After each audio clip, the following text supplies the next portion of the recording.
Hello students, मैं प्रदीप विद्यार्थी KPS की ऑनलाइन क्लासेज में आप सबका स्वागत करता हूं। आज मैं आपको संस्कृत व्याकरण में संधि प्रकरण पढ़ाने वाला हूं। आप इस पाठ को ध्यान से सुने और समझने का प्रयास करें, क्योंकि ये पाठ आपकी कक्षा के लिए बहुत ही महत्वपूर्ण है। वैसे संधि प्रकरण जो हमारा पाठ है उसके 3 भेद है: स्वर संधि, व्यंजन संधि और विसर्ग संधि। लेकिन मैं आपको इस वीडियो के माध्यम से सिर्फ आज स्वर संधि का ही अध्ययन करवा रहा हूँ। आगामी वीडियो में व्यंजन संधि और विसर्ग संधि का अध्ययन करेंगे। तब तक आप स्वर संधि का अध्ययन समझें और इसे करें। संधि किसे कहते हैं और स्वर संधि के कितने भेद होते हैं, इन सब बातों के बारे में आप जानकारी प्राप्त करेंगे। तो शुरू करते हैं आज का पाठ। संधि।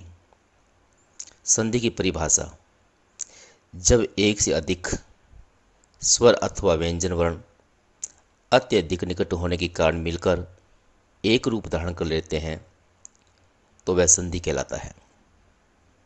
जैसा कि मैंने पूर्व में बता दिया है कि संधि 3 प्रकार की होती है: स्वर संधि, व्यंजन संधि और विसर्ग संधि। और हम यहाँ पर सिर्फ स्वर संधि का अध्ययन कर रहे हैं। आगामी वीडियो में व्यंजन संधि और विसर्ग संधि का अध्ययन करेंगे। अब स्वर संधि किसे कहते हैं? जहाँ 2 स्वरों का मेल होता है तब वह स्वर संधि या अच संधि कही जाती है। स्वर संधि के 8 भेद माने गए हैं, जिनके नाम इस प्रकार हैं। पहला भेद है यण संधि, उसके बाद अयादि संधि, अयादि संधि के बाद गुण संधि, चौथा भेद है वृद्धि संधि, पांचवा भेद है सवर्ण दीर्घ संधि, छठा भेद है पूर्व रूप संधि, सातवां भेद है पर रूप संधि और अंतिम 8वां भेद है प्रगति भाव संधि। तो शुरू करते हैं स्वर संधि का पहला भेद, यण संधि। अब यण संधि से आप क्या समझते हैं, चलिए इसके बारे में समझें। महाश्वर सूत्र के अनुसार छोटा या बड़ा ई, छोटा या बड़ा ऊ, री और री और री ये वर्ण इक वर्ण कहलाते हैं। इसी प्रकार य, र, ल, व इन वर्णों को यण वर्ण कहते हैं। अतः जहाँ इक वर्ण के स्थान पर क्रमशः यण वर्ण होते हैं वहाँ यण संधि होती है। जैसे कोई भी ई हो सकता है, छोटा या बड़ा, उसके बाद अच स्वर, यहाँ अच जो लिखा है मैंने वो स्वर के रूप में लिखा है और स्वर कोई भी हो सकता है। उसकी जगह आपको, यानी स्वर की जगह ये लिखना होता है सूत्र के अनुसार। जैसे अति धन उत्तम है, ये 2 भिन्न भिन्न शब्द हैं। अति धन उत्तम है, अति का ई छोटा है, उत्तम है का ऊ छोटा है। फॉर्मूला कहता है या सूत्र कहता है कि सेकंड शब्द का जो पहला वर्ण है, जैसे कि ऊ, इसकी जगह आप ये लिखेंगे और ऊ कहाँ जाएगा? वो मात्रा के रूप में ये के नीचे आ जाएगा। और पहला वर्ण जो है अति, उसका जो ती है वो हलंत हो जाएगा, तो शब्द बनेगा अति उत्तम है। दूसरा उदाहरण समझिए। इति धन आदि ये शब्द है, इति में आदि जोड़ा गया है तो शब्द बना इत्यादि। इति में ती जो है वो छोटा ई की मात्रा वाला है, आगे आदि है। सूत्र के अनुसार सेकंड जो शब्द है उसका जो पहला वर्ण है, जो स्वर है आ, उसकी जगह ये आ जाएगा और तय जो है वो हलंत हो जाएगा, तो इति आदि। तो यहाँ पर इत्यादि में यह आ गया आ की जगह पर, तो इत्यादि। तो इत्यादि में यह के साथ आ की मात्रा जोड़ी गई है। तीसरा उदाहरण देखिए। प्रतिधन एकम, शब्द बना प्रति एकम। चौथा उदाहरण देखिए इसी का, यण संधि का, सुधी धन उपास्य। सूत्र के अनुसार धी जो है वो आधे ध में बदल गया, शुद्धि का धी जो है वो आधा ध हो गया। उपास्य में ऊ जो है, ऊ की जगह यह आ गया, और ऊ की जो मात्रा बन गई यह के साथ, तो शब्द बन गया शुद्ध उपास्य है। सेकंड इसका सूत्र है यण संधि में, छोटा या बड़ा ऊ के बाद स्वर आए, ए अच आए तो वह करना है। जैसे अनु धन अय है, अनु में ऊ की मात्रा है, छोटे ऊ की मात्रा है, आगे अय आया है, अय जो है वो स्वर है, अय ऐसो है जो है ना, अय का ए वो स्वर है। नियम कहता है कि पहला जो शब्द है उसका अंतिम जो वर्ण है वो अधूरा हो जाता है या हलंत हो जाता है। तो अनु का न जो है वो हलंत हो गया, और अय में ए की जगह पर हमने वह लिख दिया, तो शब्द बन गया अनव्यय है। इसी प्रकार स्वागत शब्द बनता है स्वागतम, सुधन आगतम स्वागतम। तीसरा इसका सूत्र है यण संधि में, छोटा या बड़ा रे के बाद स्वर होने पर रे कर दिया जाए। जैसे पितृ धन ए तो पित्रे। दूसरा उदाहरण है मातृ धन आज्ञा, मातृज्ञा। चौथा इसका उदाहरण है री के बाद अगर स्वर आए तो री में स्वर जोड़ा जाएगा। जैसे री धन आकृति है, तो री जो है उसमें आ की मात्रा जोड़ी जाएगी और शब्द बन जाएगा लाकृति। इसी प्रकार अगला जो शब्द है री, उसमें रे भी है और री की मात्रा भी है, और आ की मात्रा जोड़ी गई तो लाकार शब्द बना। स्वर संधि का दूसरा भेद है अयादि संधि। कोई भी ऐसा महास्वर सामने आने पर ए, ओ, आई, औ के स्थान पर क्रमशः अय, अव, आय, आव बन जाता है। क्रमशः का अर्थ है ए का आय बनना, ओ का अव बनना, ऐ का आय बनना और औ का आव बनना, ये तय है। अयादि संधि का पहला सूत्र जो है वो इस प्रकार है, ए धन अच बराबर अय धन अच, ये सूत्र है इसका। ने धन अनम, ने अनम, न पर ए की मात्रा है इसलिए इसमें ए है। अगला स्वर है अनम में ए जो है वो स्वर है, और अय का उच्चारण आना चाहिए, अय का उच्चारण आना चाहिए। सूत्र में जो लिखा गया है अय, इसका उच्चारण आना चाहिए। तो नयनम में आपको अय सुनाई देगा, आप लंबा बोल के देख लीजिए, नयनम तो अयनम सुनाई दे रहा है। इसी प्रकार हरे धन ए में हरे शब्द आपको ध्वनि सुनाई देगी, अय सुनाई देगा, तो हरे ये शब्द बना। दूसरा इसका सूत्र है अयादि संधि का, ओ धन अच बराबर अव, यानी अच सूत्र है ये। जैसे पो धन अन जोड़ने से पवन शब्द बना, और पवन शब्द को जब उच्चारित किया जाए तो अब सुनाई देगा, पव पव पव अब सुनाई दे रहा है ना, तो पो धन अन पवन है। इसी प्रकार भो धन अनम भवनम शब्द बन जाता है। तो ऐसे जो उदाहरण होते हैं वो अयादि संधि के होते हैं। इसका तीसरा उदाहरण पढ़ते हैं हम, तीसरा सूत्र पढ़ते हैं, आई धन अच बराबर आय। यहाँ पर आय की ध्वनि सुनाई देनी चाहिए। जैसे गई धन अक है और शब्द बन जाएगा गायक। तो गायक शब्द को लंबा बोला जाए तो ध्यान देने पर आपको आय की ध्वनि सुनाई देगी, जैसे गायक आयक। उसी प्रकार दूसरा उदाहरण देखिए, नई धन अक नायक। अयादि संधि का चौथा जो उदाहरण है सूत्र है वो इस प्रकार है, औ के बाद अच, या अच का अर्थ स्वर से समझे आप, आव ध्वनि आनी चाहिए और सूत्र बन जाएगा हमारा ये, औ धन अच बराबर आव और स्वर। जैसे बहु धन उक है तो भावुक शब्द बनेगा, तो भावुक में आउक आपको आव सुनाई देगा, भावुक।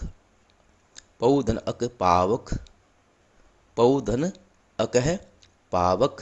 तो आव सुनाई दे रहा है, इसमें ध्वनि आपको इस प्रकार, ये अयादि संधि का उदाहरण हमारा पूरा हुआ। स्वर संधि का तीसरा भेद है गुण संधि। अब इसके बारे में हम पढ़ते हैं। ए या आ के बाद, या ए या आ वर्ण के बाद छोटा बड़ा ई या छोटा बड़ा ऊ, छोटा बड़ा री और री वर्णों में से कोई वर्ण होने पर पूरे वर्ण के स्थान पर ए अ ओ हो जाता है। जैसे सूत्र नंबर हमारा 1, ए में ई जोड़ने से ए की मात्रा लगेगी, जिसे उप धन इंद्र है। उप में पै जो है वो व्यंजन है।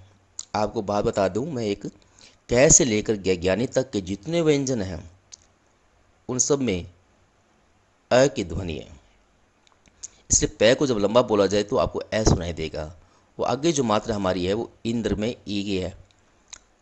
तो ए और ई सूत्र कहता है ए बना दो, तो उप धन इंद्र को जोड़ने से उपेंद्र बना।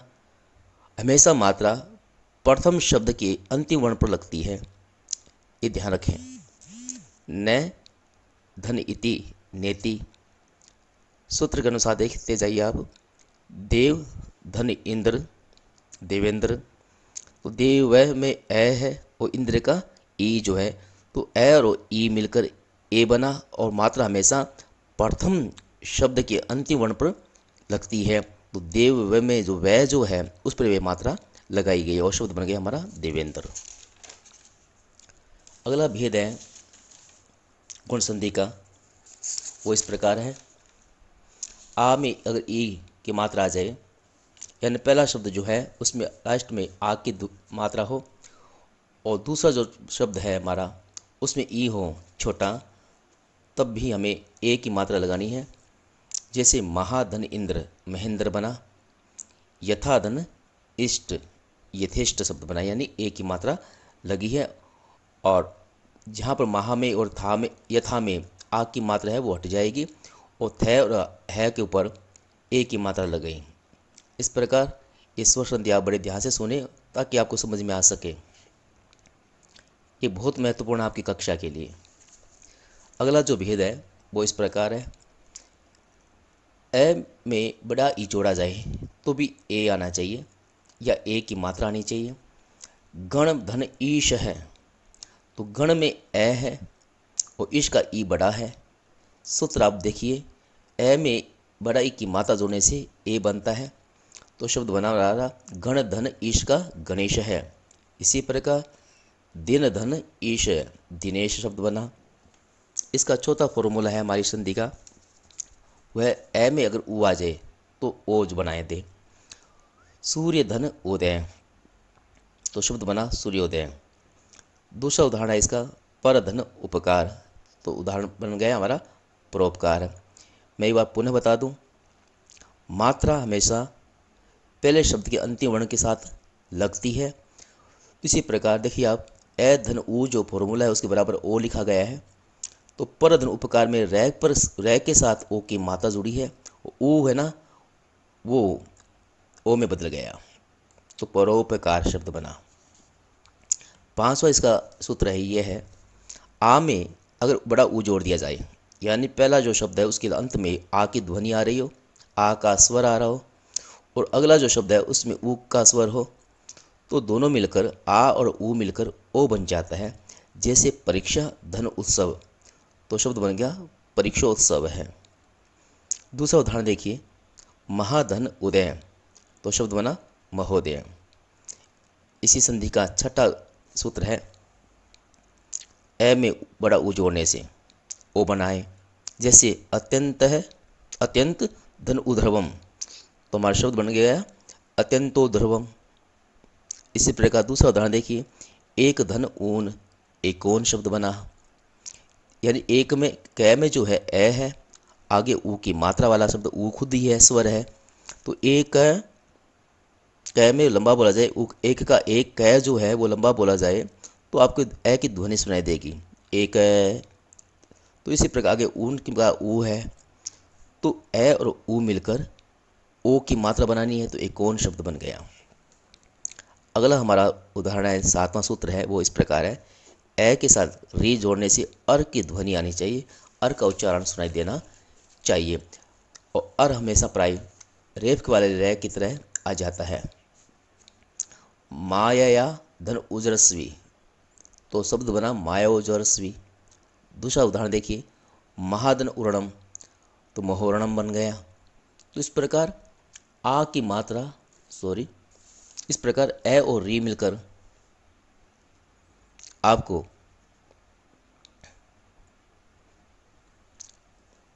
अर्ज सुनाई देना चाहिए। मोहरणम, मोहरण शब्द जो है उसमें अर्ज सुनाई देगा आपको, तो मोहरणम अरणम अरणम सुनाई दे रहा है।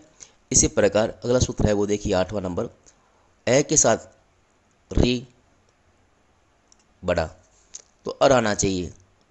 ये कृष्ण धन रिधि, तो कृष्ण रिधि शब्द बन गया। राज ऋषि, जैसे राज ऋषि शब्द बन गया। राज में ए सुनाई दे रहा है, आगे ऋषि का री है, तो राज ऋषि शब्द बन गया।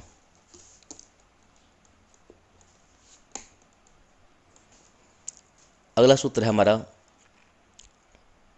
आ के साथ री आने पर अर सुनाई देना चाहिए।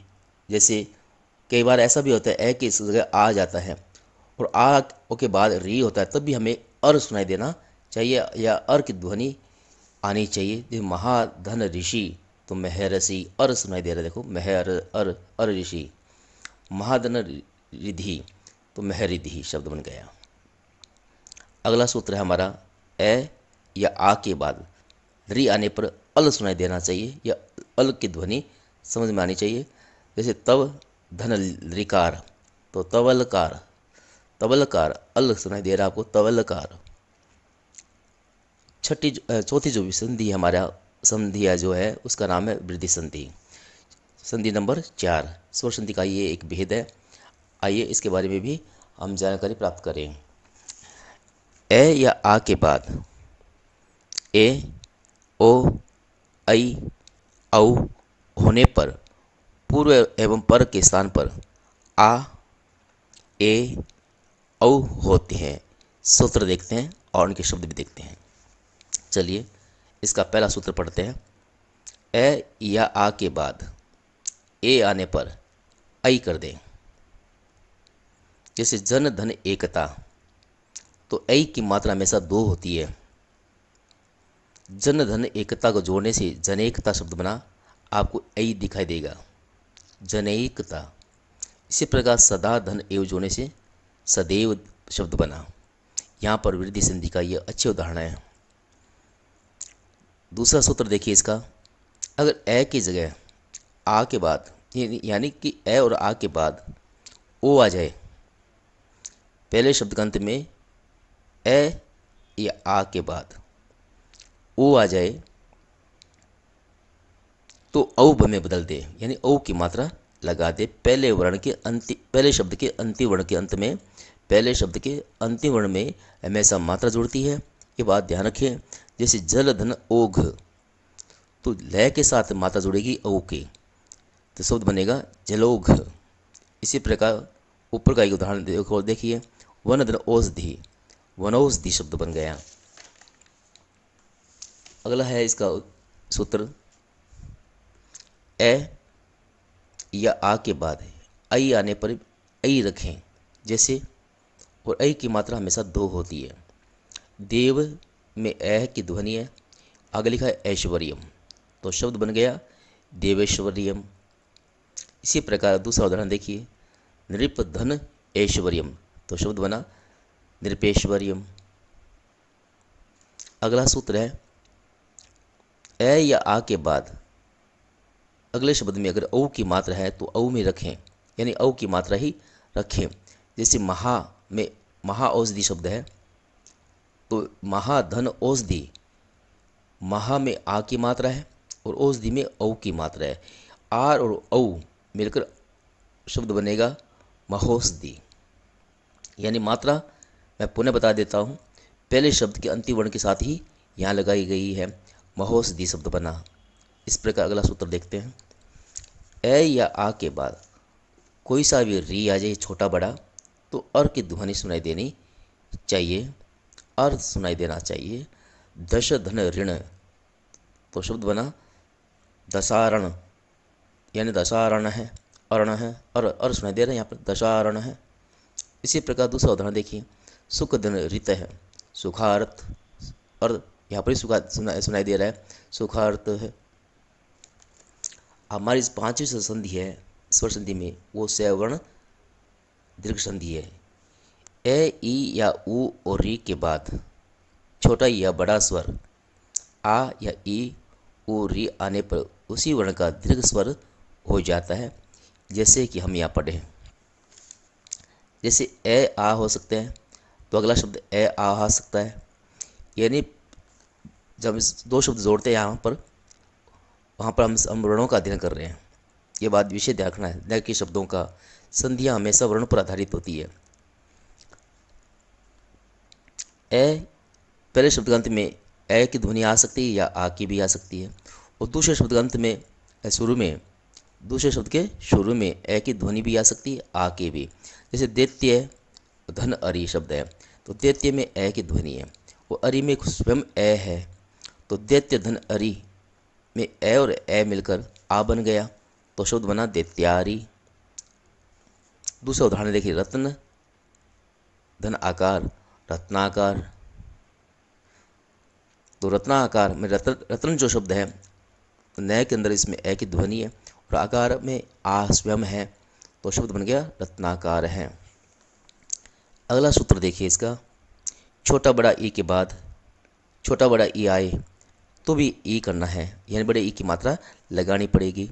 जैसे श्री में ई बड़ा है और धन ईश लिखा हुआ आगे, तो इन दोनों को जोड़ने से शब्द बना हमारा श्रीश है। दूसरा उदाहरण देखिए, अति धन इव, अतीव है बन गया, तो अति में ई जो ती है वो छोटा है, और ईव का ईव जो ई है वो छोटा है, तो दोनों ई जो है दोनों तरफ के शब्दों में वो मिल जाते हैं, तब बड़ा ई बनता है, वो अतीव की मात्रा इसलिए बड़ी हो गई। आगे सूत्र है हमारा, छोटा बड़ा ऊ के बाद अगर छोटा बड़ा ऊ आए तो सदैव ऊ की मात्रा ही रखें, बड़े ऊ की मात्रा ही रखें।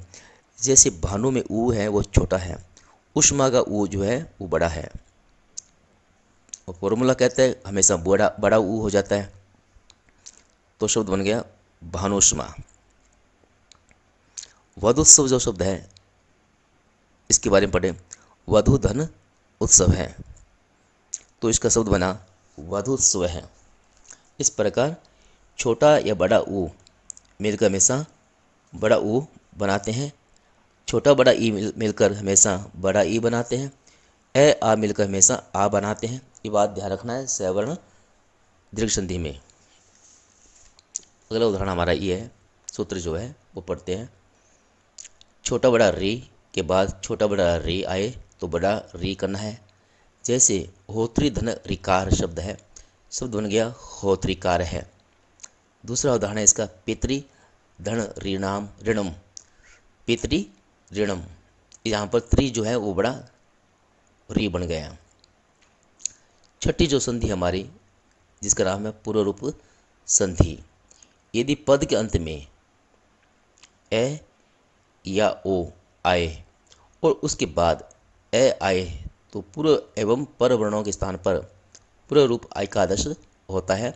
ए के स्थान पर अवग्रह जो चिन्ह है एस की तरह अंग्रेजी के वो लिख दिया जाता है, नहीं ए जो दिखाई दे रहा है उस ए की जगह अंग्रेजी के एस की तरह आकार बना दिया जाता है। जैसे फॉर्मूला नंबर 1 पढ़ते हैं इसके पूर्व रूप संधि का, ए धन ए बराबर ए, सॉरी ए धन ए बराबर ए।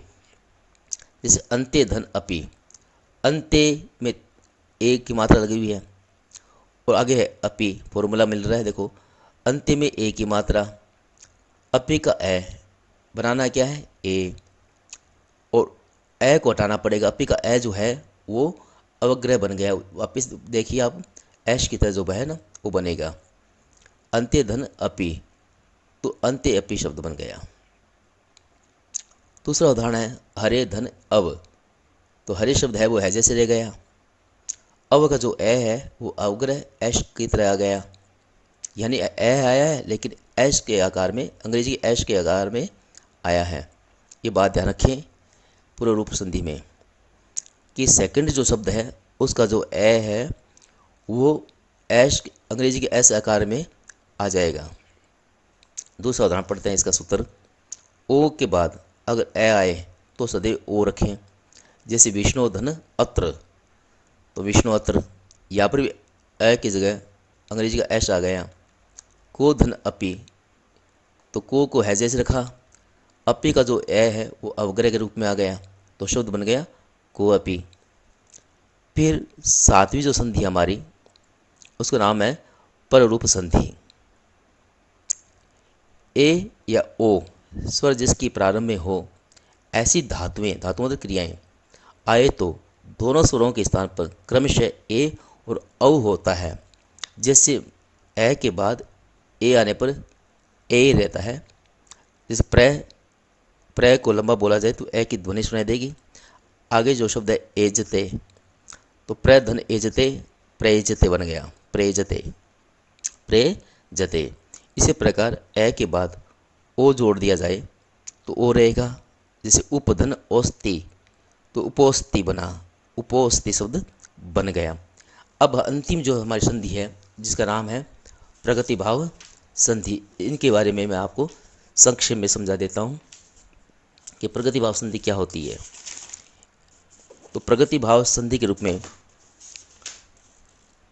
हमारे पास जो नियम है वो पढ़ लेते हैं। प्रगति भाव संधि की पहचान क्या है ये हम यहाँ पर जानकारी प्राप्त करेंगे। जब द्विवचन के अंत में ई बड़ा या बड़ा ऊ या ए स्वर हो तब उसकी प्रग्राही संज्ञा होती है। और दूसरा नियम इसका है प्रगृह्य संज्ञा के वर्णों के पश्चात यदि कोई स्वर होता है तब संधि नहीं होती है। तो प्रगति भाव संधि के बारे में सिर्फ इतनी ही जानकारी आपको दी जा रही है। शेष 7 संधियाँ आपको समझा दी गई है और ये सातों संधियाँ स्वर संधि का ही रूप है। आपने ये पाठ बड़े ध्यान से सुना होगा, समझा होगा और आप इसे बार बार देखें। आशा करता हूँ ये पूरा वीडियो आप पूरा देखेंगे तभी जाके आपको ये पाठ समझ में आएगा। और वीडियो के रूप में जो मैंने यहाँ पर हस्तलिपि डाली है उसे आप समझने का प्रयास करेंगे साथ साथ में, ताकि ये पाठ आपको पूरा समझ में आ जाए। अगली बार हम पढ़ेंगे, अगला जो लेसन होगा हमारा वो व्यंजन संधि और स्वर संधि पर आधारित हो व्यंजन संधि और विसर्ग संधि पर आधारित होगा। और तब तक के लिए आप इसे स्वर संधि को अध्ययन करके पूरी तैयार कर लीजिए। धन्यवाद।